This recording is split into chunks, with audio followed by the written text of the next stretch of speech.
அத்தனை பேரும் அல்லும்படி 6 முதல் 60% வரை ஆடி தள்ளுபடியுடன் சூப்பர் சரவணா ஸ்டோர்ஸ், சென்னை, மதுரை, கோவை.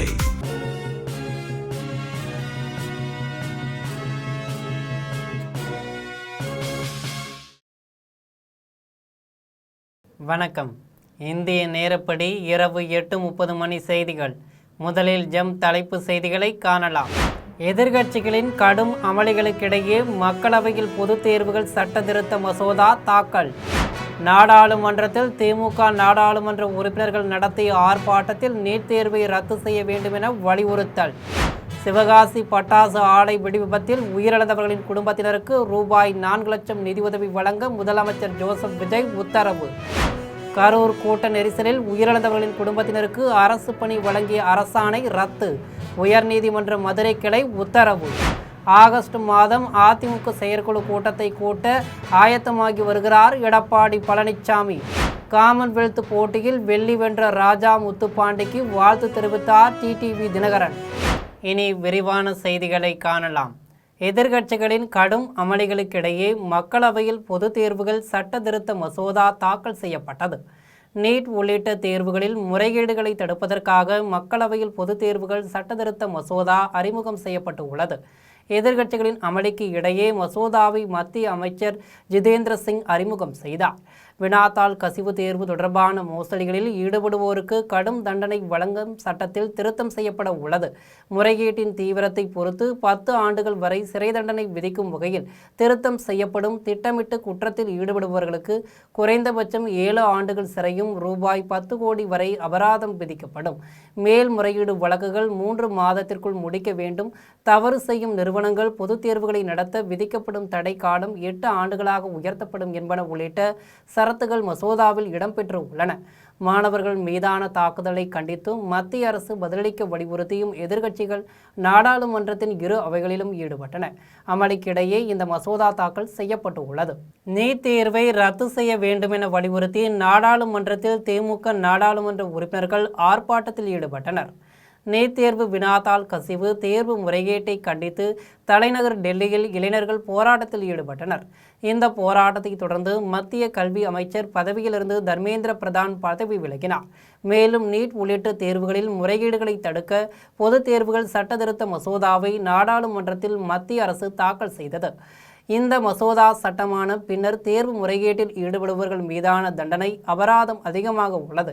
இந்நிலையில் நீட் தேர்வை ரத்து செய்ய வலியுறுத்தி நாடாளுமன்றத்தில் திமுக நாடாளுமன்ற உறுப்பினர்கள் இன்று ஆர்ப்பாட்டத்தில் ஈடுபட்டனர். நாடாளுமன்ற வளாகத்தில் பேன் நீட் என்ற பதாகையை ஏந்தி திமுக நாடாளுமன்ற உறுப்பினர்கள் நீட் தேர்வை ரத்து செய்ய வலியுறுத்தி கோஷம் எழுப்பினர். சிவகாசி வட்டம் செங்கமலப்பட்டி பகுதியில் இயங்கி வந்த பட்டாசு ஆலையில் ஏற்பட்ட வெடிவிபத்தில் உயிரிழந்தவர்களின் குடும்பத்தினருக்கு ரூபாய் 4 லட்சம் நிதியுதவியை வழங்க முதலமைச்சர் ஜோசப் விஜய் அறிவித்து உள்ளார். விருதுநகர் மாவட்டம் சிவகாசி வட்டம் செங்கமலப்பட்டி பகுதியில் நேற்று காலை தனியாருக்கு சொந்தமான இடத்தில் முறையான அனுமதி பெறாமல் இயங்கி வந்த பட்டாசு ஆலையில் எதிர்பாராத விதமாக ஏற்பட்ட வெடிவிபத்தில் அப்பகுதியைச் சேர்ந்த ராம் பிரகாஷ், ராமச்சந்திரன், இன்னாசி முத்து மற்றும் நாராயணபுரத்தைச் சேர்ந்த பாண்டிதுரை ஆகியோர் உயிரிழந்தனர் என்ற துயரமான செய்தியை அறிந்து மிகவும் வருத்தமும் வேதனையும் அடைந்தேன் என்றும் முதலமைச்சர் ஜோசப் விஜய் தெரிவித்துள்ளார். மேலும் விபத்தில் உயிரிழந்தவர்களின் குடும்பத்தினருக்கும் அவர்களது உறவினர்களுக்கும் எனது ஆழ்ந்த இரங்கலையும் ஆறுதலையும் தெரிவித்துக் கொள்வதோடு உயிரிழந்தவர்களின் குடும்பத்தினருக்கு தலா 4 லட்சம் ரூபாய் முதலமைச்சரின் பொது நிவாரண நிதியிலிருந்து வழங்கிடவும் உத்தரவிட்டுள்ளேன் என்றும் முறையான அனுமதி பெறாமல் சட்டத்திற்கு புறம்பாக பட்டாசு ஆலைகள் நடத்தப்படுகின்றனவா என்பதை ஆய்வு செய்து உரிய நடவடிக்கை எடுக்கும்படி மாவட்ட ஆட்சியருக்கு உத்தரவிட்டுள்ளேன் என்று முதலமைச்சர் ஜோசப் விஜய் தெரிவித்துள்ளார். கரூர் கூட்ட நெரிசலில் உயிரிழந்தவர்களின் குடும்பத்தினருக்கு அரசு பணி வழங்கிய அரசாணையை ரத்து செய்து உயர்நீதிமன்ற மதுரை கிளை உத்தரவு பிறப்பித்துள்ளது. கடந்த 2025ஆம் ஆண்டு செப்டம்பர் 27 அன்று கரூரில் தாவேக தலைவர் ஜோசப் விஜய் மக்கள் சந்திப்பு நிகழ்ச்சியில் ஏற்பட்ட கூட்ட நெரிசலில் சிக்கி 41 பேர் உயிரிழந்தனர். இந்த சம்பவம் தொடர்பாக சிபிஐ விசாரணை நடைபெற்று வருகிறது.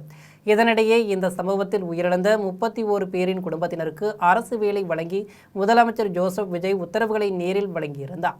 இதற்கு எதிர்ப்பு தெரிவித்து சென்னை சூளையைச் சேர்ந்த வழக்கறிஞர் பிரபாகரன், நாம் தமிழர் கட்சியை சேர்ந்த வழக்கறிஞர் கிளிட்டஸ் மற்றும் அரசு வேலைக்கு படித்து வரும் ஒருவர் என 3 பேர் பொதுநல வழக்கு தாக்கல் செய்திருந்தனர். அந்த மனுவில் கரூர் சம்பவத்தில் உயிரிழந்தவர்களுக்கு ஏற்கனவே அரசு 10 லட்சம் ரூபாயும் தாவேக்கு சார்பில் 20 லட்சம் ரூபாயும் இழப்பீடு வழங்கப்பட்டுள்ள நிலையில் அரசு வேலைவாய்ப்பு வழங்கப்பட்டுள்ளதாக கூறப்பட்டு உள்ளது. மேலும் கருணை அடிப்படையில் வேலைவாய்ப்பு வழங்குவது தொடர்பாக கடந்த 2020ஆம் ஆண்டு பிறப்பிக்கப்பட்ட அரசாணையில் அரசியல் கூட்டங்களில் உயிரிழந்தவர்களுக்கு அரசு வேலை வழங்குவது தொடர்பாக எதுவும் குறிப்பிடப்படவில்லை என்று மனுவில் சுட்டிக்காட்டப்பட்டு உள்ளது. கரூர் வழக்கு புலன் விசாரணையில் உள்ளபோது பாதிக்கப்பட்டவர்களுக்கு அரசு வேலை வழங்குவது விசாரணையில் தலையிடுவதைப் போல உள்ளதாகவும் இது சாட்சியத்தை மாற்றி கெடுக்க நிர்பந்திக்கும் வகையில் உள்ளதாகவும் மனுவில் தெரிவிக்கப்பட்டு உள்ளது. இந்த நிலையில் கரூரில் உயிரிழந்தவர்களுக்கு அரசு வேலை வழங்கியதற்கான வழக்கு விசாரணை உயர்நீதிமன்ற மதுரை கிளையில் விசாரணைக்கு வந்தது. விசாரணையின் முடிவில் கரூர் கூட்ட நெரிசலில் உயிரிழந்தவர்களின் குடும்பத்தினருக்கு அரசு பணி வழங்கிய அரசாணையை ரத்து செய்து உயர்நீதிமன்ற மதுரை கிளை உத்தரவு பிறப்பித்துள்ளது.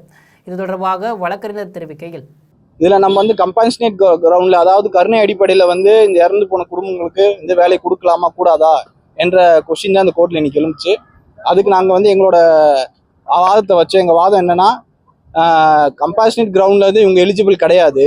இவங்க கருணை அடிப்படையில இந்த 41 குடும்பங்களுக்கு வேலை கொடுக்க அவங்க தகுதி கிடையாது. கருணை அடிப்படையில் வேலை கொடுக்கறது 3 நபர்களுக்கு மட்டும்தான் வரும். ஒன்று ஏற்கனவே இருக்கிற கவர்மெண்ட் எம்ப்ளாயி, அவர் இறந்து விபத்தின் காரணமோ ஏதோ ஒரு காரணமோ வேலையில் இருக்கையில சர்வீஸ் பீரியட்ல இறந்து போயிருந்தா அவங்க ஃபேமிலிக்கு கொடுக்கணும். ரெண்டாவது மெடிக்கல் இன்வாலிடேஷனால இறந்து போற கவர்மெண்ட் சர்வெண்ட் கொடுக்கணும். அது மிஸ்ஸிங் கவர்மெண்ட் சர்வெண்ட். இந்த 3 பேருக்கு மட்டும் தான் கொடுக்க முடியும். இதை தவிர வேற யாருக்குமே கவர்மெண்ட் கொடுக்கக்கூடாது, கொடுக்கவும் முடியாது. ரூல்ஸ் அதுதான் இருக்கு. ரூல்ஸை பைண்ட் பண்ணி தான் கவர்மெண்ட் நடக்கணும். இந்திய தேர்தல் ஆணையத்தால் அங்கீகரிக்கப்பட்ட அரசியல் கட்சிகள் ஆண்டுக்கு ஒருமுறை பொதுக்குழுவையும் 2 முறை செயற்குழுவையும் கூட்ட வேண்டும் என விதி உள்ள நிலையில் ஆகஸ்ட் மாதம் அதிமுக செயற்குழு கூட்டத்தை கூட்ட கட்சியின் பொதுச் செயலாளர் எடப்பாடி பழனிசாமி ஆயத்தமாக வருகிறார். சட்டமன்ற தேர்தலுக்கு பிறகு அதிமுகவில் உட்கட்சி பூசல் தடை தூக்கி உள்ள நிலையில் அதை சமாளிக்க எடப்பாடி பழனிசாமி பல்வேறு வியூகங்களை வகுத்து வருகிறார். அதிமுகவில் அமைப்பு ரீதியாக 85 மாவட்டங்கள் இருக்கின்றன. சட்டசபை தேர்தல் தோல்வி தொடர்பாக கடந்த ஜூன் மாதம் 13ஆம் தேதி முதல் ஒவ்வொரு மாவட்ட நிர்வாகிகளையும் அழைத்து பேசி வந்தார். கூட்டத்திற்கு வராதவர்களின் பெயர்களை தனியாக குறித்து வைத்து கொண்டார். இந்த கூட்டம் கடந்த 25ஆம் தேதியுடன் முடிவடைந்தது. இந்த ஆலோசனை கூட்டத்தில் முன்னாள் அமைச்சர்கள் SP Velumani, Natham Viswanathan, CV Shanmugam, P Thangamani உள்ளிட்டோர் பங்கேற்கவில்லை. இதேபோல் சட்டமன்ற உறுப்பினர்கள் அருண்மொழி தேவன், சுகுமார், ராகிஸ் உள்ளிட்டோரும் கலந்து கொள்ளவில்லை. இந்த நிலையில் கூட்டத்தில் கலந்து கொள்ளாத அதிமுக நிர்வாகிகளிடம் விளக்கம் கேட்க எடப்பாடி பழனிசாமி முடிவு செய்திருப்பதாக கட்சி வட்டாரங்கள் தெரிவிக்கின்றன. இந்நிலையில் அதிருப்தியாளர்களுடன் பேச்சுவார்த்தை நடத்தப்பட்டு உடன்பாடாதவர்களை கட்சியை விட்டு நீக்கிவிட்டு காலியாகும் கட்சி பதவிகளுக்கு உடனடியாக நிர்வாகிகளையும் நியமிக்க அடுத்த மாதம் அதிமுக செயற்குழு கூட்டத்தையும் கூட்ட எடப்பாடி பழனிசாமி ஆயத்தமாகி வருகிறார். காமன்வெல்த் போட்டியில் வெள்ளி வென்ற ராஜா முத்துப்பாண்டிக்கு டிடிவி தினகரன் வாழ்த்து தெரிவித்து உள்ளார். அம்மா மக்கள் முன்னேற்றக் கழக பொதுச் செயலாளர் டிடிவி தினகரன் எக்ஸ் தளத்தில் பதிவு ஒன்றை வெளியிட்டு உள்ளார். அதில் ஸ்காட்லாந்தில் நடைபெற்று வரும் காமன்வெல்த் விளையாட்டுத் தொடரில் பளுதூக்கு பிரிவில் வெள்ளிப்பதக்கம் வென்றிருக்கும் கோவில்பட்டி சங்கரலிங்கபுரத்தை சார்ந்த ராஜா முத்துப்பாண்டிக்கு எனது மனமார்ந்த பாராட்டுக்களை தெரிவித்துக் கொள்கிறேன் என டிடிவி தினகரன் தெரிவித்து உள்ளார். மேலும் தனது தொடர் பயிற்சியாலும் விடாமுயற்சியாலும் காமன்வெல்த் தொடரில் வெள்ளிப்பதக்கம் வென்று தாய்நாட்டிற்கு பெருமை சேர்த்திருக்கும் ராஜா முத்துப்பாண்டியின் வெற்றி பயணம் மென்மேலும் தொடரட்டும் என டிடிவி தினகரன் வாழ்த்தியுள்ளார். முதலமைச்சர் டெல்லியில் நடைபெறும் புத்தக வெளியீட்டு விழாவில் பங்கேற்றால் அதிக அளவிலான கூட்ட நெரிசல் ஏற்பட்டு விழாவை நடத்துவதில் சிரமம் ஏற்படக்கூடும் என்பதால் நிகழ்ச்சியில் பங்கேற்பதை தவிர்ப்பது நல்லது என தாமே முதலமைச்சரிடம் தெரிவித்ததாக மதிமுக பொதுச் செயலாளர் வைகோ தெரிவித்துள்ளார். சென்னை தலைமைச் செயலகத்தில் முதலமைச்சர் ஜோசப் விஜயை மதிமுக பொதுச் செயலாளர் வைகோ சந்தித்த பின்னர் செய்தியாளர்களை சந்தித்து பேசினார். அப்போது வரும் ஆகஸ்ட் 4ஆம் தேதி டெல்லியில் நடைபெறும் புத்தக வெளியீட்டு விழாவில் மக்களவையின் எதிர்க்கட்சி தலைவர் ராகுல் காந்தி நூல்களை வெளியிடுகிறார். அந்த விழாவில் சமாஜ்வாதி கட்சி தலைவர் அகிலேஷ் யாதவ் முதல் பிரதியை பெற்றுக்கொள்வார் என்றும் வைகோ தெரிவித்தார். மேலும் நூல்களின் முதல் பிரதியை தமிழக முதலமைச்சரிடம் வழங்க வேண்டும் என சிலர் கேட்டபோது அதற்கு முதலமைச்சர் ஜோசப் விஜய் சம்மதம் தெரிவித்த நிலையில் முதலமைச்சர் டெல்லி நிகழ்ச்சியில் பங்கேற்றால் அதிக அளவிலான கூட்ட நெரிசல் ஏற்பட்டு விழாவை நடத்துவதில் சிரமம் ஏற்படக்கூடும் என்பதால் அந்த நிகழ்ச்சியில் பங்கேற்பதை தவிர்ப்பது நல்லது என முதலமைச்சரிடம் தெரிவித்ததாக வைகோ செய்தியாளர்களிடம் விளக்கமளித்தார். பத்திரப்பதிவிற்கு கையூட்டு பெறும் செல்லம்பட்டி சார்பதிவாளர் மீது நடவடிக்கை எடுக்க கோரி பாட்டாளி மக்கள் கட்சியினர் மாவட்ட ஆட்சியரிடம் கோரிக்கை மனு அளித்தனர். மதுரை மாவட்டம் செல்லம்பட்டி சார்பதிவாளர் அலுவலகத்தில் பத்திரப்பதிவிற்கு லஞ்சம் வாங்கும் சார்பதிவாளர் கண்மணி மீது உரிய நடவடிக்கை எடுக்க கோரி மதுரை புறநகர் மாவட்ட பாட்டாளி மக்கள் கட்சி சார்பில் மாவட்ட செயலாளர் முருகன் தலைமையில் பாமகவின் ராஜாராம் உள்ளிட்ட பல நிர்வாகிகள் கலந்து கொண்டு மாவட்ட ஆட்சியரை நேரில் சந்தித்து மனு அளித்தனர். மனுவை பெற்ற மாவட்ட ஆட்சியர் உரிய நடவடிக்கை எடுப்பதாக உறுதியளித்துள்ளதாக பாமகவினர் தெரிவித்தனர். இது தொடர்பாக பாமக மாவட்ட செயலாளர் முருகன் செய்தியாளர்களை சந்தித்து பேசினார். அப்போது உசிலம்பட்டி தாலுகா செல்லம்பட்டி சார்பதிவாளர் அலுவலகத்தில் பணியாற்றும் சார்பதிவாளர் கண்மணியிடம் தனது உறவினரின் நிலப்பத்திரத்தை பதிவு செய்ய சென்றபோது ரூபாய் 20,000 லஞ்சம் கேட்டதாகவும் அனைத்து ஆவணங்களும் முறையாக இருந்தபோதும் லஞ்சம் வழங்கினால்தான் பத்திரத்தை பதிவு செய்வதாக தெரிவித்த நிலையில் மாவட்ட பதிவாளர் மற்றும் பதிவுத்துறை டிஐஜியிடம் புகார் அளித்த பிறகே அதே நாளில் மாலை பத்திரம் பதிவு செய்யப்பட்டதாகவும் மறுநாளும் பத்திரத்தை திரும்ப பெறுவதற்கு லஞ்சம் கேட்டதாகவும் மேலதிகாரிகளிடம் மீண்டும் முறையிட்ட பிறகே பத்திரத்தை திரும்ப பெற்றதாகவும் பாமக மாவட்ட செயலாளர் முருகன் தெரிவித்தார். சென்னை திருவிக நகரில் ஓய்வு பெற்ற சட்டப்பேரவை செயலாளரின் சகோதரர் விஸ்வநாதன் மறைவிற்கு முன்னாள் முதலமைச்சர் மு.க.ஸ்டாலின் நேரில் சென்று மலர் வளையம் வைத்து அஞ்சலி செலுத்தினார். திருவிக நகர் பிரகாசம் வீதியில் வசித்து வந்த ஓய்வு பெற்ற தமிழக சட்டப்பேரவை செயலாளர் சீனிவாசனின் சகோதரரான விஸ்வநாதன் உடல்நலக்குறைவு காரணமாக இன்று காலை காலமானார். அவரது மறைவு குடும்பத்தினர், உறவினர்கள் மற்றும் அப்பகுதி மக்களிடையே பெரும் சோகத்தை ஏற்படுத்தியுள்ளது. விஸ்வநாதனின் மறைவு செய்தியை அறிந்த திமுக தலைவரும் முன்னாள் தமிழக முதலமைச்சருமான மு.க.ஸ்டாலின் திருவிக நகரில் உள்ள இல்லத்திற்கு நேரில் சென்று மறைந்த விஸ்வநாதன் உடலுக்கு மலர்வளையம் வைத்து இறுதி அஞ்சலி செலுத்தினார். அதன் பின்னர் அவரது குடும்பத்தாருக்கு தனது ஆழ்ந்த இரங்கலையும் ஆறுதலையும் தெரிவித்து குடும்ப உறுப்பினர்களுடன் உரையாடி விட்டு முன்னாள் முதலமைச்சர் புறப்பட்டுச் சென்றார். முன்னாள் முதலமைச்சர் மு.க.ஸ்டாலின் அஞ்சலி செலுத்திய போது கொளத்தூர் பகுதி செயலாளர் முரளிதரன், இந்து சமய அறநிலையத்துறை அமைச்சர் சேகர்பாபு, ஏவ வேலு மற்றும் திமுக நிர்வாகிகள் பலர் உடனிருந்தனர். கோவைக்கு ரயிலில் வந்த ரூபாய் 10 கோடி மதிப்பிலான 1300 டன் உரங்கள் 4 மாவட்ட விவசாயிகளுக்கு விநியோகிக்கும் பணிகள் தீவிரமாக நடைபெற்று வருகிறது. கோவை, திருப்பூர், நீலகிரி மற்றும் ஈரோடு ஆகிய 4 மாவட்டங்களைச் சேர்ந்த விவசாயிகள் பயனடையும் வகையில் சுமார் 1300 டன் உரம் ரயில் வேகன் மூலம் கோவை குட்செட்டிற்கு கொண்டு வரப்பட்டது. சுமார் ரூபாய் 10 கோடி மதிப்பிலான மானிய உரங்கள் விரைவில் விவசாயிகளுக்கு விநியோகிக்கப்பட உள்ளதால் உர மூட்டைகளை லாரிகளில் ஏற்றி பல்வேறு பகுதிகளுக்கு அனுப்பும் பணிகள் தீவிரமாக நடைபெற்று வருகின்றன. கோவை குட்செட் இறக்குமதி குடோனில் இறக்கி வைக்கப்பட்டுள்ள உர மூட்டைகள் கூட்டுறவு சங்கங்கள் மற்றும் அங்கீகரிக்கப்பட்ட உர விற்பனை மையங்கள் வழியாக விவசாயிகளுக்கு மானிய விலையில் வழங்கப்பட உள்ளது.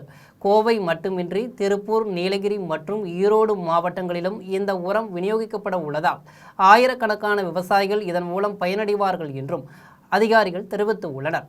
நேற்று பெய்த மழையில் முளைத்த காளான்கள் எல்லாம் அதிமுகவை விமர்சிக்க கூடாது என்று நெற்குன்றம் பகுதியில் டாஸ்மாக் மதுபான கடையை அகற்ற வேண்டும் என வலியுறுத்திய ஆர்ப்பாட்டத்தில் முன்னாள் அமைச்சர் கோகுல இந்திரா தெரிவித்துள்ளார். சென்னை மதுரவாயிலை அடுத்த நெற்குன்றம் பகுதியில் பள்ளி வழிபாட்டு தலங்கள் மற்றும் பேருந்து நிலையம் அருகில் அமைந்துள்ள அரசு மதுபான கடையை மூட வேண்டும் என வலியுறுத்தி 145வது வார்டு அதிமுக கவுன்சிலர் சத்யநாதன் தலைமையில் நடைபெற்ற ஆர்ப்பாட்டத்தில் அதிமுக முன்னாள் அமைச்சர் கோகுல இந்திரா, மாவட்ட செயலாளர் ரவிச்சந்திரன் உள்ளிட்ட ஏராளமான நிர்வாகிகள் கலந்து கொண்டனர். ஆர்ப்பாட்டத்தில் முன்னாள் அமைச்சர் கோகுல இந்திரா பேசினார்.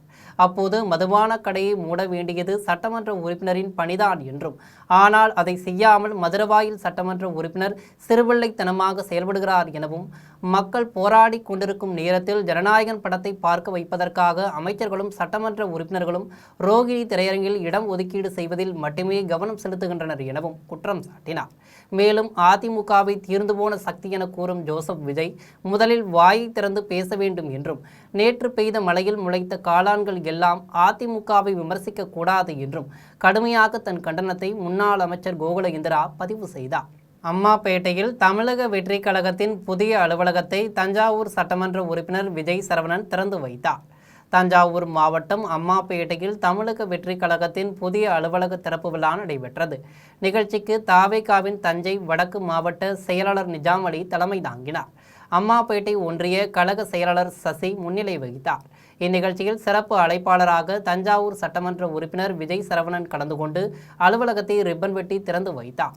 இந்நிகழ்ச்சியில் தாவேக்கு நிர்வாகி பாண்டியன், சக்தி சரவணன், மாவட்ட தொண்டரணி இணை அமைப்பாளர்கள் மணிகண்டன், சாலை பிரபு, மாவட்ட துணை செயலாளர் ரம்யா, மத்திய ஒன்றிய இளம்பெண்கள் பாசறை அமைப்பாளர் புனிதவேணி, ஈஸ்வரன் மற்றும் ஒன்றிய பொறுப்பாளர்கள், மகளிரணி நிர்வாகிகள் உள்ளிட்ட பலர் கலந்து கொண்டனர். சென்னை கோயம்பேடு பாடிக்குப்பம் அருகே கூவம் ஆற்றில் ஆகாய தாமரை மற்றும் கழிவுகளை அகற்றும் திட்டத்தை நீர்வளத்துறை அமைச்சர் ஆனந்த் தொடங்கி வைத்தார்.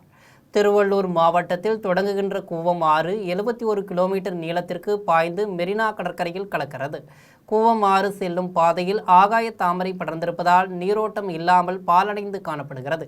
இந்நிலையில் இதனை சீர் செய்யும் வகையில் திருவள்ளூர் மாவட்டம் திருவேற்காட்டிலிருந்து கோயம்பேடு, அமைந்தக்கரை, சோலைமேடு, சேத்துப்பட்டு, எழும்பூர் மற்றும் சிந்தாதாரிப்பேட்டை வழியாக செல்லும் கூவம் ஆற்றில் சுமார் 21 கிலோமீட்டர் நீளத்திற்கு எக்ஸ்னோரா என்ற தொண்டு நிறுவனத்தோடு இணைந்து தமிழக நீர்வளத்துறையினர் ஆகாய தாமரை அகற்றும் பணியில் ஈடுபட்டு வருகின்றனர்.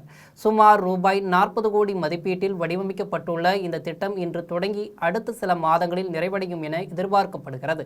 கூவம் ஆற்றின் இருபுறங்களிலும் கழிவுகளை அகற்றுவது, ஆகாய தாமரையை அடியோடு அகற்றுவது உள்ளிட்ட பணிகள் மேற்கொள்ளப்பட்டு வருகிறது.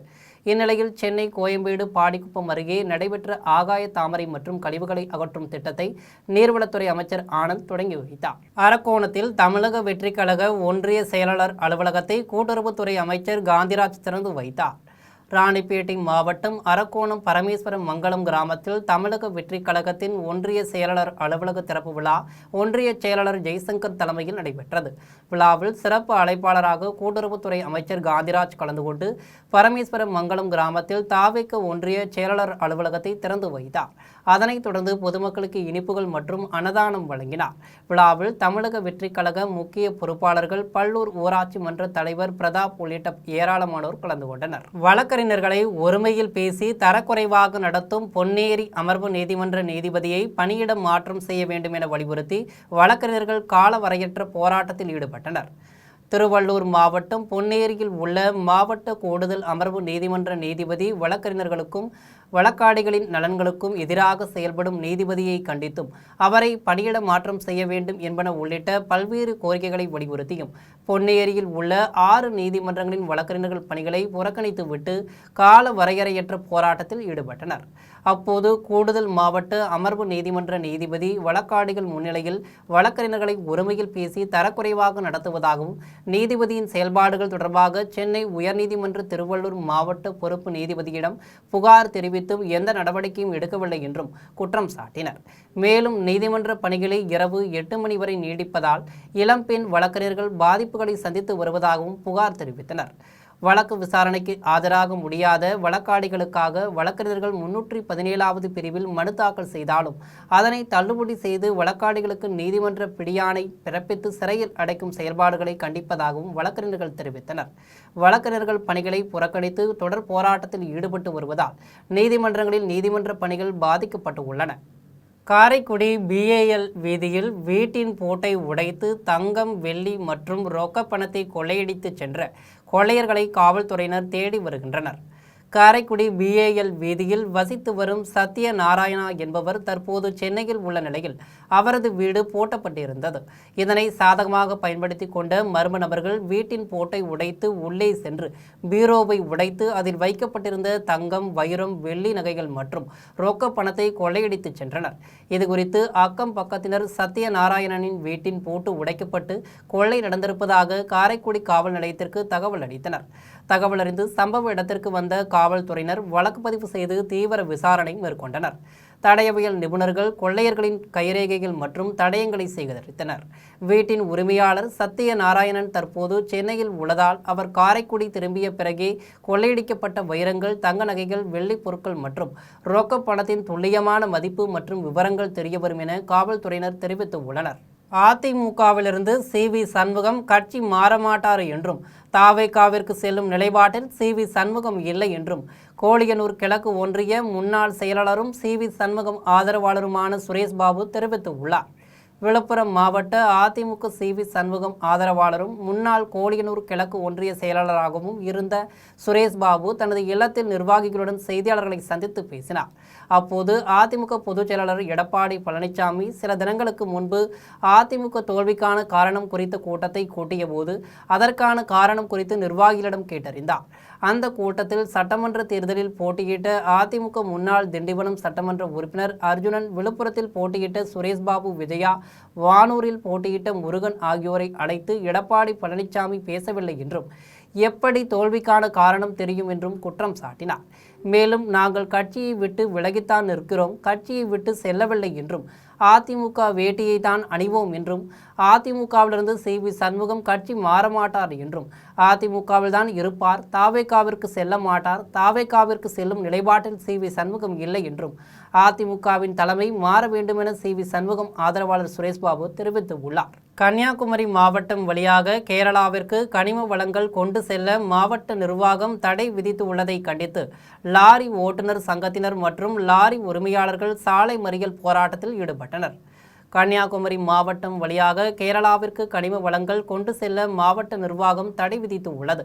இதனால் தங்களுடைய வாழ்வாதாரம் பாதிக்கப்பட்டுள்ளதாகவும் இந்த தடையை நீக்க வேண்டும் என வலியுறுத்தி கனிமவள லாரி ஓட்டுநர் சங்கத்தினர் தமிழக கேரள எல்லைப் பகுதியிலிருந்து தங்களது லாரிகளை ஊர்வலமாக இயக்கி சென்று மாவட்ட ஆட்சியர் அலுவலகத்தில் ஒப்படைக்கும் போராட்டத்தை நடத்தப்போவதாக அறிவித்திருந்தனர். இதனையொட்டி தமிழக கேரள எல்லையான களியக்காவிளை சோதனை சாவடியிலும் மாவட்ட ஆட்சியர் அலுவலக வளாகத்திலும் பாதுகாப்பிற்காக ஏராளமான காவல்துறையினர் குவிக்கப்பட்டனர். இதனிடையே போராட்டம் நடத்த லாரிகளோடு தமிழக கேரள எல்லை பகுதியில் குவிந்த லாரி ஓட்டுநர்கள் மற்றும் உரிமையாளர்களிடம் காவல்துறையினர் பேச்சுவார்த்தை நடத்தி வருகின்றனர்.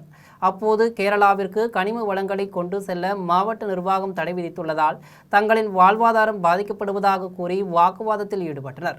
இது தொடர்பாக லாரி உரிமையாளர்கள் தெரிவிக்கையில், டிப்பர் வண்டி வச்சிருக்கோம், வண்டி 4 மாதமாக வண்டி ஓட விடலை, அதனால் டியூவெல்லாம் கட்ட முடியலை, அதே போல் டேக்ஸ் கட்ட முடியலை, இன்சூரன்ஸ் கட்ட முடியலை, எஃப்சி காட்ட முடியலை. அப்படி ரொம்ப வாழ்வாரத்தில் ரொம்ப நெருக்கடியாக இருக்குது. பேங்குக்காரெல்லாம் வீட்டில் நோட்டீஸ் கொடுத்துட்ருக்காங்க, ஒன்றி டியூவை கட்டுங்க, இல்லைன்னா வீடை ஜப்தி பண்ணுவேன்னு சொல்லிட்டு அந்த அளவு ஒரு பெரிய நெருக்கடியில் இருக்கும். அதுபோல் வண்டி ஓட்டிகிட்டு இருந்த டிரைவர்ஸோட வாழ்வாரம் ரொம்ப பாதிக்கப்பட்டிருக்கு. ஏன்னா அவங்களுக்கும் வீடு உண்டு, பிள்ளைங்க உண்டு, அவங்களோட இதையும் பாதிக்கப்பட்டிருக்கு. அரசாங்கம் மீனவர்களுக்கு நிவாரணம் கொடுக்குது, விவசாயிகளுக்கு நிவாரணம் கொடுக்குது, எல்லாருக்கும் நிவாரணம் கொடுக்காங்க. எங்களுக்கு 4 மாதமாக ஓடாமல் இருக்குது. எங்களுக்கும் ஒரு நிவாரணத்தை அரசாங்கம் அறிவிக்கணும். இல்லை அவங்க சொல்கிற போல் ஹைவே ஓப்பன் ஆன பிறகு வண்டியை விடட்டு, ஆனால் அது வர எங்களுக்குள்ள டியூக்குள்ள காரியங்களை இஎம்ஐக்குள்ள காரியங்களை இந்த மாவட்ட நிர்வாகம் ஏதாவது ஒரு பேச்சுவார்த்தை பண்ணி எங்களுக்கான ஒரு ஹெல்ப் பண்ணி தரணும். இதுதான் எங்களோட கோரிக்கை. திருவள்ளூர் மாவட்டத்திலிருந்து காஞ்சிபுரம் மாவட்டத்திற்கு கூலி வேலை செய்வதற்காக சென்ற வேன் கவிழ்ந்த விபத்தில் 2 கை துண்டான தொழிலாளர்கள் உள்பட 15க்கும் மேற்பட்டோர் காயமடைந்து வாலாஜாபேட்டை அரசு மருத்துவமனையில் அனுமதிக்கப்பட்டு சிகிச்சை பெற்று வருகின்றனர். திருவள்ளூர் மாவட்டம் ஆர்கே பேட்டை அடுத்த ராஜாநகரம் மேற்கு கிராமத்தைச் சேர்ந்த 15க்கும் மேற்பட்ட ஆண்களும் பெண்களும் காஞ்சிபுரம் பகுதியில் கூலி வேலை செய்வதற்காக பானாவரம் காவேரிப்பாக்கம் சாலையில் வேனில் சென்றனர். அப்போது ராணிப்பேட்டை மாவட்டம் கட்டளை கிராமம் அருகே நெடுஞ்சாலையில் சென்று கொண்டிருந்த வேன் எதிர்பாராத விதமாக ஓட்டுநரின் கட்டுப்பாட்டை இழந்து சாலையில் கவிழ்ந்து விபத்துக்குள்ளானது. வேனில் பயணம் செய்த 15க்கும் மேற்பட்டோருக்கு பலத்த காயம் ஏற்பட்டு உள்ளது. விபத்தை பார்த்த சிலர் காவேரிப்பாக்கம் காவல் நிலையத்திற்கு தகவல் தெரிவித்தனர். தகவலின் பேரில் சம்பவ இடத்திற்கு விரைந்து வந்த காவல்துறையினர் விபத்தில் சிக்கி படுகாயம் அடைந்தவர்களை மீட்டு 108 ஆம்புலன்ஸ் மூலம் வாலாஜாபேட்டை அரசு தலைமை மருத்துவமனைக்கு அனுப்பி வைத்தனர். மேலும் சாலை விபத்தில் 2 கூலி தொழிலாளர்களின் கைகள் துண்டான நிலையில் மருத்துவமனையில் அனுமதிக்கப்பட்டு உள்ளனர். விபத்து குறித்து காவேரிப்பாக்கம் காவல்துறையினர் வழக்கு பதிவு செய்து விசாரணை மேற்கொண்டனர். முசிறி நாமக்கல் தேசிய நெடுஞ்சாலையில் செங்கற்களை ஏற்றிச் சென்ற வேன் தீப்பிடித்து எரிந்ததில் வேன் ஓட்டுநர் அதிர்ஷ்டவசமாக உயிர் தப்பினார். நாமக்கலிலிருந்து ஈச்சர் வேனில் சிவகங்கை மாவட்டத்தைச் சேர்ந்த ரஞ்சித்குமார் செங்கற்களை ஏற்றிக்கொண்டு சென்றார். முசிறி நாமக்கல் தேசிய நெடுஞ்சாலையில் பாரதிபுரம் புதிய சுங்கச்சாவடி அருகே ஈச்சர் வேன் சென்றபோது திடீரென முன்பகுதியில் தீப்பற்றி எரியத் தொடங்கியது. இதனைக் கண்டு அதிர்ச்சியடைந்த ஓட்டுநர் ரஞ்சித்குமார் உடனடியாக வேனை சாலையின் ஓரமாக நிறுத்திவிட்டு கீழே குதித்தார். இதனால் அவர் அதிர்ஷ்டவசமாக எவ்வித காயமும் இன்றி உயிர் தப்பினார். இதுகுறித்து தகவலறிந்து சம்பவ இடத்திற்கு விரைந்து வந்த முசிறி தீயணைப்பு துறையினர் மற்றும் நாமக்கல் தீயணைப்பு துறையினர் வேனில் பற்றி எரிந்த தீயை அணைத்தனர். இதுகுறித்து காட்டுப்புத்தூர் காவல்துறையினர் வழக்கு பதிவு செய்து விசாரணை மேற்கொண்டனர். தொட்டியம் வட்டாட்சியர் லஜபதிராஜ் சம்பவ இடத்தை பார்வையிட்டார். குடியாத்தம் உள்ளி கிராமத்தின் மலையடிவாரத்தில் உள்ள ரெகுமானியா சமனில் சந்தன குடவிழா வெகு விமரிசையாக நடைபெற்றது. வேலூர் மாவட்டம் குடியாத்தம் அடுத்த உள்ளி கிராமத்தின் மலையடிவாரத்தில் அமைந்துள்ள பழமை வாய்ந்த ரெகுமானியா சமனில் கியார்வி ஷெரீப் சந்தன குடவிழா சிறப்பாக நடைபெற்றது. முன்னதாக வெள்ளி குடத்தில் வாசனை திரவியங்கள், மலர் வகைகள், மூலிகை பொருட்கள் அடங்கிய சந்தன குட ஊர்வலம் நடைபெற்றது. விழாவில் சிறப்பு அழைப்பாளராக ஹஜ்ரத் சையத் ரஹ்மான் ஷா காதரி கலந்து கொண்டு பிறை கொடிகளுக்கு சந்தனம் ஏற்றினார். இதனைத் தொடர்ந்து அம்மாஜி நினைவிடத்தில் மலர் போர்வை போர்த்தப்பட்டு சிறப்பு துவா நடைபெற்றது. அதன் பின்னர் நபிகள் நாயகம் வாழ்க்கை வரலாறு மற்றும் நெறிமுறைகள் குறித்து சிறப்பு சொற்பொழிவு நடைபெற்றது. இதனைத் தொடர்ந்து இரவில் உருது கவாலி நடைபெற்றது. இதில் ஏராளமான இஸ்லாமியர்கள் பங்கேற்றனர். விழாவில் அனைவருக்கும் பிரியாணி வழங்கப்பட்டது. திருக்கோவிலூரில் அமைந்துள்ள ஸ்ரீ வீரட்டேஸ்வரர் உடனுரை ஸ்ரீ சிவானந்தா வள்ளி திருக்கோவிலில் உலக அமைதி வேண்டி நடைபெற்ற நாட்டிய நிகழ்ச்சியில் நடிகர் சாமியின் மகள்கள் அனன்யா, அகல்யா ஆகியோருக்கு திருக்கோவிலூர் சட்டமன்ற உறுப்பினர் பழனிசாமி நாட்டிய தாரகை 2026 என்ற விருதை வழங்கி கௌரவித்தார். திருக்கோவிலூரில் அமைந்துள்ள ஸ்ரீ வீரட்டேஸ்வரர் உடனுரை சிவானந்தா வள்ளி திருக்கோவிலில் இந்து சமய அறநிலையத்துறை மற்றும் கோபால் கலைக்கூடம் சார்பில் உலக அமைதி மற்றும் போதைப்பொருள் இல்லாத தமிழகம் உருவாக வேண்டி உலக சாதனை முயற்சியாக சிறப்பு நாட்டிய நிகழ்ச்சி நடைபெற்றது. இந்நிகழ்ச்சியில் நாட்டிய கலைஞர்கள் 500க்கும் மேற்பட்டோர் ஒருங்கிணைந்து பஞ்சபுராணம், திருவாசகம், தேவாரம், திருவிசைப்பா, திருப்பல்லாண்டு மற்றும் பெரிய புராணம் ஆகிய திருமுறை பாடல்களுக்கு தொடர்ந்து 45 நிமிடங்கள் பரதநாட்டிய நிகழ்ச்சியை அரங்கேற்றி சாதனை படைத்தனர். இந்நிகழ்ச்சியில் பங்கேற்று சிறப்பாக நாட்டியம் ஆடிய திருவெண்ணெய்நல்லூர் தில்லை நாட்டியப்பள்ளி மாணவிகளுக்கு நாட்டிய தாரகை 2026 என்ற விருது வழங்கப்பட்டது. மேலும் பெரும்பள்ளி திரைப்பட இயக்குனரும் நடிகருமான சாமியின் மகள்கள் அனன்யா, அகல்யா ஆகியோருக்கு திருக்கோவிலூர் சட்டமன்ற உறுப்பினர் பழனிசாமி நாட்டிய தாரகை 2026 என்ற விருதை வழங்கி கௌரவித்தார். நாட்டின் தேசிய மரமான ஆலமரத்தின் 107வது பிறந்தநாள் விழாவை மதுரையில் இயற்கை ஆர்வலர்கள் கேக் வெட்டி கொண்டாடினர். மதுரை மாநகரின் மீனாட்சிபுரம், செல்லூர், கண்மாய்க்கரை பகுதியில் 7க்கும் மேற்பட்ட ஆலமரங்கள் வளர்ந்து உள்ளன. சாலைகள் விரிவாக்கம் மற்றும் பூங்கா அமைப்பு காரணமாக சில மரங்கள் அகற்றப்பட்டது. இந்நிலையில் மீனாட்சிபுரம் பகுதியில் உள்ள ஒரே ஒரு ஆலமரம் மட்டும் 100 ஆண்டுகளை கடந்து உள்ளது.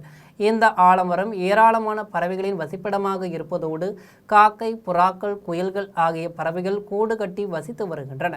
மேலும் இந்த ஆலமரத்தின் நிழலில் அப்பகுதி மக்கள் இளைப்பாறுகின்றனர்.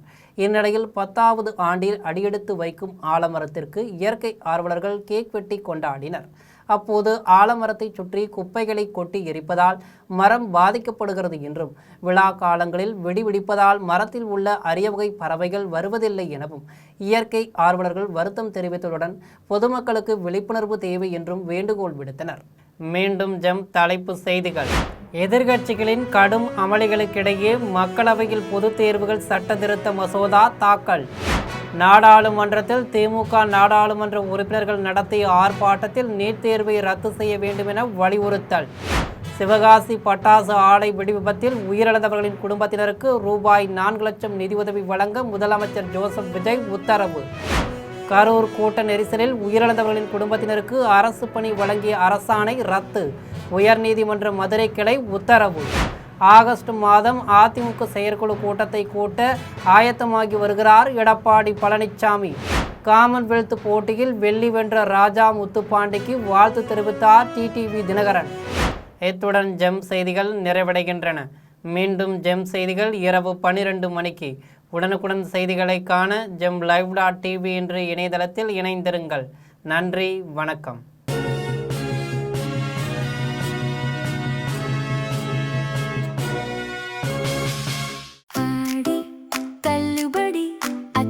பேரும் அல்லும்படி 6 முதல் 60% வரை ஆடி தள்ளுபடியுடன் சூப்பர் சரவணா ஸ்டோர்ஸ், சென்னை, மதுரை, கோவை.